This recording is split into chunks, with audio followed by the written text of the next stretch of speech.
Mothers day సందర్భంగా అవిరా fertility హాస్పిటల్లో మే 12 నుండి 31 వరకు ఉచిత సంతాన శిబిరం. నమస్తే, welcome to Suman TV news. నేను మీ సాయి. ఆంధ్రప్రదేశ్లో ఎన్నికల ఫలితాలకు ముందే అక్కడ పూర్తిగా ఎవరు గెలుస్తారు, ఏ నియోజకవర్గంలో ఎవరు గెలుస్తారు, ఎవరు ప్రభుత్వాన్ని ఏర్పరుస్తారు, ఎవరు ముఖ్యమంత్రి అవుతారు అనేటువంటి అంశానికి సంబంధించి భారీగా బెట్టింగ్లు జరుగుతున్నాయి. ఈ బెట్టింగ్ల పర్వం కూడా అక్కడ హింసాత్మక ఘటనలకు కారణం కాబోతున్నాయనేటువంటి ఒక చర్చ కూడా కొనసాగుతుంది. ఇప్పటికే మొన్న ఎన్నికల తర్వాత జరిగినటువంటి విధ్వంసాన్ని చూసాం. రిజల్ట్ తర్వాత కూడా అలాంటి పరిణామాలు ఉండబోతున్నాయనేటువంటి ఒక సంకేతాలు కూడా ఇంటెలిజెన్స్ ఇచ్చింది. ఈ నేపథ్యంలో ఏపీలో జరుగుతున్నటువంటి బెట్టింగ్ పర్వాలకు సంబంధించి అక్కడ జరగబోయేటువంటి ఆందోళనలకు సంబంధించి మనం మాట్లాడి తెలుసుకునేటువంటి ప్రయత్నం చేద్దాం. మనతో పాటు Suman TV news chief editor Keshav గారు ఉన్నారు. సార్ నమస్తే. నమస్తే సార్. పూర్తిగా ఏపీ ఎలక్షన్స్ పైన, ఫలితాల పైన విపరీతమైనటువంటి సైలెంట్ బెట్టింగ్ జరుగుతున్నట్టుగా కనపడుతుంది. ప్రతి నియోజకవర్గానికి కానీ, ముఖ్యమంత్రి ఎవరైతారని కానీ, వీటన్నిటికి కానీ ఇవి కూడా జరగబోయేటువంటి ఘర్షణలకు కారణం కాబోతున్నాయి అనేటువంటి ఒక చర్చ. సో నిన్న ఇచ్చినటువంటి రిపోర్ట్లో ఏం చెప్పారు ఇంటెలిజెన్స్ కమిటీ, అదేవిధంగా సిట్ అధికారులు, ఈ ఫలితాల తర్వాత జరగబోయేటువంటి పరిణామాలు ఏ విధంగా ఉండబోతున్నాయి? అంటే ఒకటి, బెట్టింగ్ అనేది కామన్, ఎలా జరిగినా కానీ అంటే బెట్టింగ్ చేసేవాళ్ళు హింసకి పాల్పడే అవకాశాలు తక్కువ ఉంటాయి. అలాంటి పరిస్థితి ఉండకపోవచ్చు. కానీ బెట్టింగ్ జరగడం అనేది ఈసారి ఎలక్షన్స్లో జాతీయ స్థాయిలో కానీ ఎక్కడా కూడా ఏ రాష్ట్రంలో కూడా ఎవరు గెలుస్తారనే దాని మీద పెద్ద ఆసక్తి లేదు. ఎందుకంటే అంత క్లారిటీ ఉంది, పిక్చర్ క్లారిటీ ఉంది. ఇప్పుడు జాతీయ స్థాయిలో ఒకసారి మనం చూస్తే ఎన్డీఏ అధికారంలోకి వస్తుంది, బీజేపీనే ఎన్ని సీట్లు గెలుస్తారనే దాని మీద కొన్ని డౌట్స్ ఉన్నాయి. కానీ వాళ్ళు పెట్టుకున్నటువంటి టార్గెట్ 370 సీట్లు గెలుస్తుందా బీజేపీ ఒంటరిగా, లేదా ఎన్డీఏతో కలిసి 400 క్రాస్ చేస్తుందా, ఇది మాత్రమే అక్కడ చాలా సీరియస్ డిస్కషన్ పాయింట్ లాగా కనిపిస్తుంది. అలానే ఉత్తరాది రాష్ట్రాల్లో ఏ పార్టీ హవాలో ఉంటుంది, ఏ పార్టీకి పైచేయి వస్తుంది, ఎక్కడ కూడా స్కోప్ కనిపించట్లా. అలానే అసెంబ్లీలకు సంబంధించి 4 రాష్ట్రాల ఎన్నికలు జరుగుతున్నాయి. ఆంధ్రప్రదేశ్ అసెంబ్లీ, ఒడిశా అసెంబ్లీ, అరుణాచల్ ప్రదేశ్, సిక్కిం, 4 చోట్ల. Sikkim, Arunachal Pradesh north east states కాబట్టి పెద్దగా వాటి మీద ఫోకస్ ఉండేటువంటి పరిస్థితి ఉంటుంది. ఒడిశాలో ఆల్రెడీ 25 ఏళ్ల నుంచి నవీన్ పట్నాయక్ పాతుకుపోయి ఉన్నాడు కాబట్టి ఇప్పుడు కూడా పెద్దగా వ్యతిరేకత లేదనేది గ్రౌండ్ రిపోర్ట్స్ వస్తున్నాయి. కాబట్టి కొద్దిగా సీట్లు అటు ఇటు అయితే అవ్వచ్చు, ప్లస్ క్రాస్ ఓటింగ్ జరగవచ్చు. పార్లమెంట్కి సంబంధించి బీజేపీకి ఓటు వేయచ్చు. ఎందుకంటే లాస్ట్ టైం ఎలక్షన్స్లో బీజేపీ అసలు సింగిల్ డిజిట్ అనుకున్నది, బీజేపీ డబుల్ డిజిట్ సీట్స్ అక్కడ దక్కించుకునేటువంటి పరిస్థితి వచ్చింది. సో ఈసారి కూడా క్రాస్ ఓటింగ్లో బీజేపీకి లోక్సభ సీట్లు రావచ్చు ఎక్కువ, అసెంబ్లీ మాత్రం మళ్ళీ నవీన్ పట్నాయక్కి అనుకూలంగా ఉందనేది అక్కడ రిపోర్ట్స్ వస్తున్నాయి. ఆంధ్రప్రదేశ్లో మాత్రమే ఎవరు ముఖ్యమంత్రి అవుతారు, ఎవరెవరు గెలుస్తారు, ఎవరు మెజారిటీలు ఎంత, ఏ నియోజకవర్గంలో ఎవరు వస్తారు, అలానే ఆంధ్రప్రదేశ్లో వచ్చేటువంటి నంబరు కేంద్రంలో ఎలా ప్రభావితం చేయబోతుంది, ఇట్లాంటి అనేక రకాల ఆసక్తులు ఆంధ్రప్రదేశ్ మీద మాత్రమే ఉన్నాయి. ఇంకోటి మనం గమనిస్తే ఓవరాల్గా ఇప్పటివరకు 5 ఫేజ్ల ఎలక్షన్స్ చూస్తే ఏ ఫేజ్లో కూడా 80% ఓటింగ్ నమోదైనటువంటి రాష్ట్రం ఏదీ లేదు. ఇంకా ఫిఫ్త్ ఫేజ్ అయితే మరీ తక్కువ, ఫిఫ్త్ ఫేజ్ ఇంకా 58%, 56% దగ్గర ఆగిపోయింది. చాలా దారుణమైనటువంటి పరిస్థితి. ఒక్క పశ్చిమ బెంగాల్లో మాత్రమే ఫిఫ్త్ ఫేజ్ ఓటింగ్లో 70% దాటినటువంటి పరిస్థితి ఉంది. మిగతా అన్ని చోట్ల 56%, 60% లోపే కనీసం ఫస్ట్ గ్రేడ్లో కూడా రానటువంటి పరిస్థితి ఉంది. అంటే ఇంత పెద్ద ప్రజాస్వామ్యం చెప్పుకొని ఓట్లు వేయించుకోలేని స్థితిలో పాలకులు ఉన్నారా, లేదా వ్యవస్థలు ఉన్నాయా, జనం ఉన్నారా, ఇది చాలా డిస్కషన్ చేయాల్సినటువంటి పాయింట్. ఎందుకంటే 50% మంది ఓట్లేసి అందులో 25% మంది డిసైడ్ చేసినటువంటి వాళ్ళనే ఎన్నుకొని వాళ్ళనే దేశాధినేతలు పీపుల్స్ని పరిపాలించేటువంటి పరిస్థితి వస్తుంది. ఇది చాలా దౌర్భాగ్యకరమైనటువంటి ప్రజాస్వామ్యం కింద మనం చూడాల్సి ఉంటుంది. కాబట్టి అది వేరే చర్చ. కానీ ఆంధ్రప్రదేశ్కి వచ్చేసరికి 81% వరకు ఓటింగ్ జరగడం అనేది దేశవ్యాప్తంగా ఆకట్టుకుంది.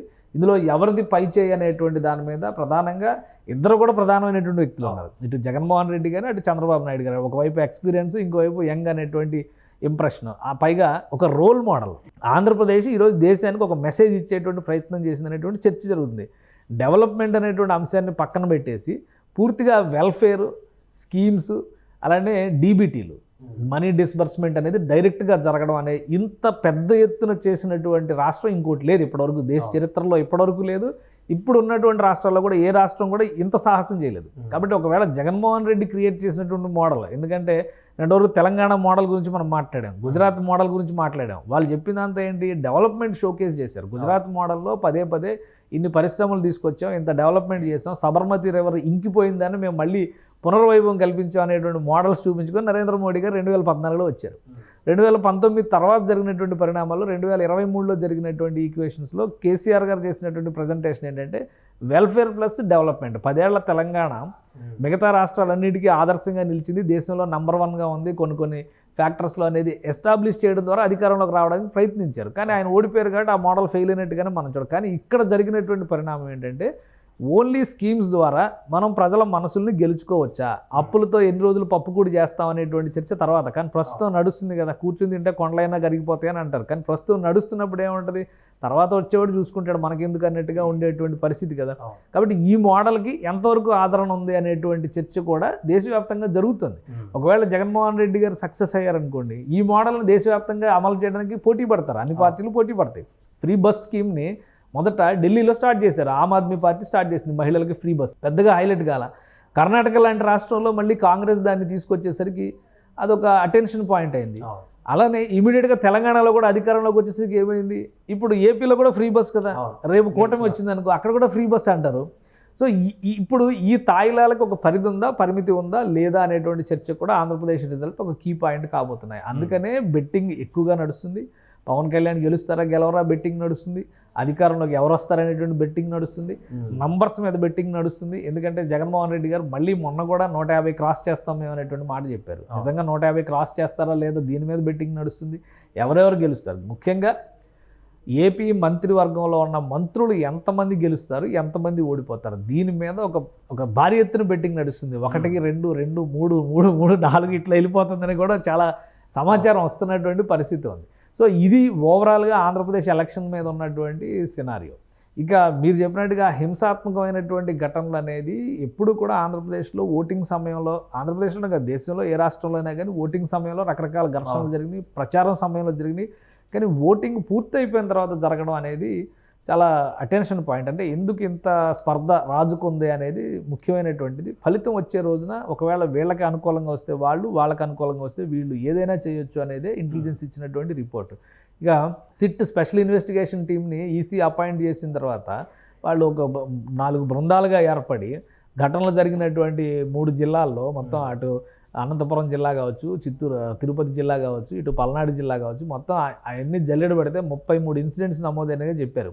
1370 మందిని దానిలో అనుమానితులుగా దోషులుగా తేల్చినటువంటి పరిస్థితి ఉంది. కానీ కేసులు పెట్టినటువంటి విధానంలో, కేసులకు సంబంధించినటువంటి సెక్షన్స్ అప్లై చేసినటువంటి విధానంలో చాలా లోపాలు ఉన్నాయనేటువంటిది క్లియర్గా తెలియదు. కొంతమంది మరణానికి కూడా ఈ ఘర్షణలు కారణమైనటువంటి పరిస్థితి ఉంది. కాబట్టి వీటన్నిటినీ మళ్ళీ సిట్ ఆధ్వర్యంలో ఇన్వెస్టిగేట్ చేయడానికి సంబంధించి వాళ్ళకు చర్య తీసుకోవాలని డిసైడ్ చేశారు. ఇది ఎలక్షన్ కమిషన్కి అధికారికంగా రాష్ట్ర చీఫ్ సెక్రటరీ పంపించారు. ఈలోపు ఇంకొక ఘటన జరిగింది. ఆయన రిపోర్ట్ ఇవ్వగానే ఇప్పుడు బ్రిజ్రాల్ ఐపీఎస్ ఆఫీసర్ బ్రిజ్రాల్ సిట్ నేతృత్వం వహిస్తున్నారు. ఆయన ఒక రిపోర్ట్ 150 పేజీల రిపోర్ట్ తయారు చేసి ఆయన ఇచ్చేసరికి ఇమీడియట్గా ఒక కొద్ది నిమిషాల వ్యవధిలోనే వైఎస్ఆర్సీపీ నాయకులు మళ్ళీ ఒక 2 లెటర్స్ ఇచ్చారు. ఎక్కడెక్కడైతే ట్రాన్స్ఫర్స్ జరిగినాయో వాళ్ళందరూ కూడా టీడీపీకి అనుకూలంగా ఉన్నటువంటి అధికారులు వచ్చారు. వీళ్ళ వల్లనే హింస జరిగింది, వీళ్ళ ఫోన్ ట్యాపింగ్, వీళ్ళ ఫోన్లకు సంబంధించినటువంటి కాల్ డేటా రికార్డులు బయట పెట్టండి, ఎవరితో వీళ్ళు మాట్లాడారనేది సిఐఎల్ దగ్గర నుంచి అక్కడ ఉన్నటువంటి అది. ఇంకొక విషయం, పల్నాడులో జరిగినటువంటి ఘటనల్లో ఈవెన్ వీళ్ళు సిట్ ఇన్వాల్వ్మెంట్ అయిన తర్వాత కూడా 7 పోలీసులు, కింది స్థాయి వాళ్ళు కావచ్చు, పై స్థాయి వాళ్ళు కాదు, పోలీసులు సమాచారం ఇచ్చిన దాని మేరకే ఘర్షణలు జరిగినాయి. వాళ్ళ పోలీసులు పలానా చోట తనిఖీకి వెళ్తున్నారంటే అటు కాకుండా మరొక చోట ఘర్షణ చేశారు. 7 పోలీసులు ప్రత్యక్ష పాత్ర ఉంది అని చెప్పి డైరెక్ట్గా అధికారులు డిసైడ్ చేసి వాళ్ళ మీద చర్యలు తీసుకున్నారు.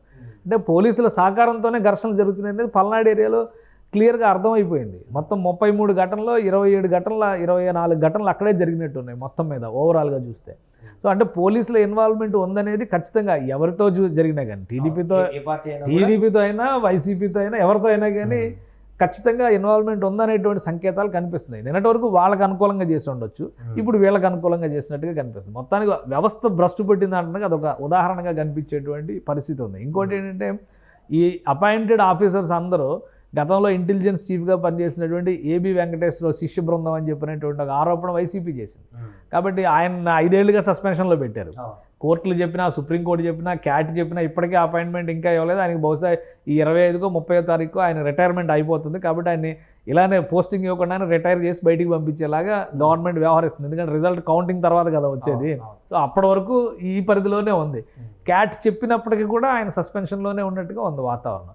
ఇవన్నీ కూడా రాజకీయ స్పర్ధలతో కూడినటువంటి వ్యవహారాలు. అధికార యంత్రాంగంలో ఉన్నటువంటి కొంతమంది వ్యక్తులు రాజకీయ ప్రలోభాలకో రాజకీయ అవసరాలకో వాళ్ళకి లొంగిపోయినటువంటి వాతావరణం ఉంది కాబట్టి ఎవరు ఎక్కడ గెలిచినా కానీ ఓడిపోయిన వాళ్ళు ఏదో రకంగా దానికి ప్రతీకార చర్యలకు పాల్పడేటువంటి అవకాశాలు ఉన్నాయని చాలా క్లియర్గా చెప్పారు. ఫలితాలు వచ్చినటువంటి తర్వాత ఒకవేళ ఏమైనా ఇన్సిడెంట్ జరిగినా ఆ రోజు వరకే పరిమితం అవుతాయా, లేకుంటే ఇప్పుడు ఎన్నికలు జరిగిన తర్వాత కూడా 4-5 రోజులు కొనసాగినట్టు ఫలితాల తర్వాత కూడా ఈ ప్రక్రియ ఇంకా కొనసాగేటువంటి అవకాశం ఉంటుంది? ఇంటెలిజెన్స్ రిపోర్ట్ బయటికి రాకపోయినప్పటికీ దానిలో ఉన్నటువంటి కొన్ని కీ పాయింట్స్ బయటకు వచ్చినాయి. 15 రోజుల పాటు సెంట్రల్ ఫోర్సెస్ని ఆంధ్రప్రదేశ్లో కొనసాగించాలనేటువంటి సూచన చేసినట్టుగా సమాచారం. అంటే 15 రోజుల పాటు అంటే ఆషామాషి విషయం కాదు.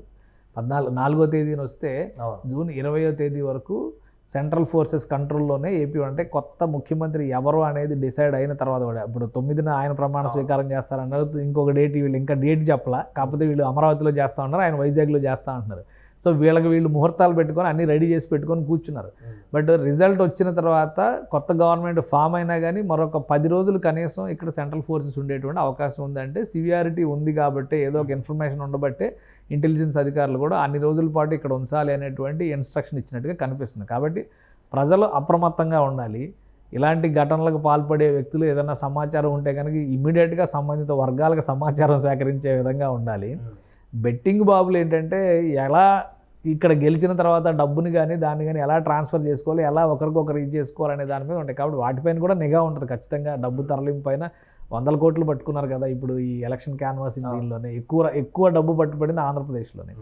సో ఈ రకమైనటువంటి నిఘా అధికార యంత్రాంగం నుంచి ఉంటుంది. కానీ ప్రజలు కొంత సంయమనంతో అప్రమత్తంతో ఉండాలి. లేదంటే కనుక ప్రజల భావోద్వేగాలతోనే ఈ చెలగాటం అంతా జరిగేటువంటి అవకాశం ఉంటుంది. ఫైనల్గా ఎవరైనా ప్రాణాలు కోల్పోయినా కానీ సామాన్యులకి అది సంకటంగా మారేటువంటి అంశంగా ఉంటుంది తప్పితే రాజకీయ నాయకులకి ఎవరికి ఏది అంటుకోదు. కాబట్టి అప్రమత్తంగా ఉండాల్సినటువంటి సందర్భం ఆంధ్రప్రదేశ్లో అయితే కనిపిస్తుంది. Right sir. సో మొత్తానికి అది ఏపీలో ఫలితాలు రాబోతున్నటువంటి సందర్భంలో అక్కడ జరుగుతున్నటువంటి పరిణామాలపైన నిశ్చితంగా ఇంటెలిజెన్స్ కూడా గమనిస్తుంది. సెంట్రల్ ఫోర్సెస్ కూడా అక్కడ అప్రమత్తమై ఉన్నాయి. ఫలితాలు వచ్చినటువంటి తర్వాత ఎలాంటి ఘటనలు జరగకుండా చూసేందుకు కాపు కాస్తున్నాయి. అలాగే బెట్టింగ్ సంబంధించినటువంటి వ్యక్తులందరూ కూడా జూన్ 4th కోసం ఈగర్గా వెయిట్ చేస్తున్నారు. ఆ రోజు ఏం జరగబోతుంది, ఎవరు గెలవబోతున్నారు అనేటువంటి దానికి సంబంధించి కూడా రాష్ట్రంలో ఉన్నటువంటి ప్రజలతో పాటు 2 తెలుగు రాష్ట్రాల్లో కూడా క్యూరియాసిటీ అయితే కనిపిస్తుంది. సుమన్ టీవీలో మీ పర్సనల్ అండ్ బిజినెస్ ప్రమోషన్స్ కోసం కింది నెంబర్కి కాంటాక్ట్ చేయండి.